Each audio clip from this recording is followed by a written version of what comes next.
Senhor presidente, obviamente votarei favorável, mas eu fiz questão de pegar mais esses 2 minutos até para a gente poder ressaltar algumas situações que podem acontecer em parceria com o município, depois de sancionada essa lei, porque nós temos vários movimentos que são permanentes na cidade com relação à leitura.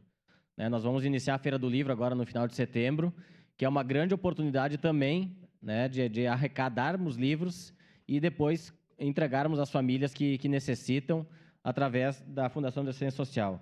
Nós temos toda segunda-feira na Livraria do Arco da Velha o Órbita Literária, que é um espaço que debate livros. Todas as segundas-feiras pela noite tem esse debate bem interessante, bem importante. Ontem, inclusive, encontrei a vereadora Rose lá, né, num trabalho feito pelo Elvio Gonçalves, que foi uma atividade muito interessante. Né? Nós temos o Instituto Quindim, que faz um trabalho muito legal, também muito importante para a cidade de Caxias do Sul. Nós temos aqui na casa, aqui na Câmara, a Casa de Leitura, que também tem uma biblioteca à disposição da comunidade para poder buscar livros, pesquisar, enfim. Então, são vários movimentos na cidade que a gente precisa cada vez mais tornar eles permanentes e aproximar eles da comunidade.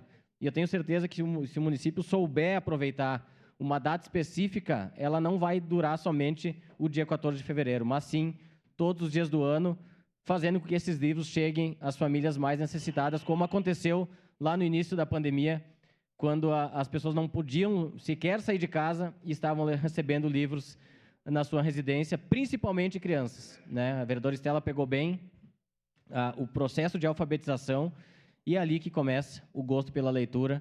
E a gente espera que, através desse movimento, também a gente consiga incentivar cada vez mais crianças a aderirem ao livro e terem isso como algo permanente na sua vida. Votarei favorável, senhor presidente. Obrigado.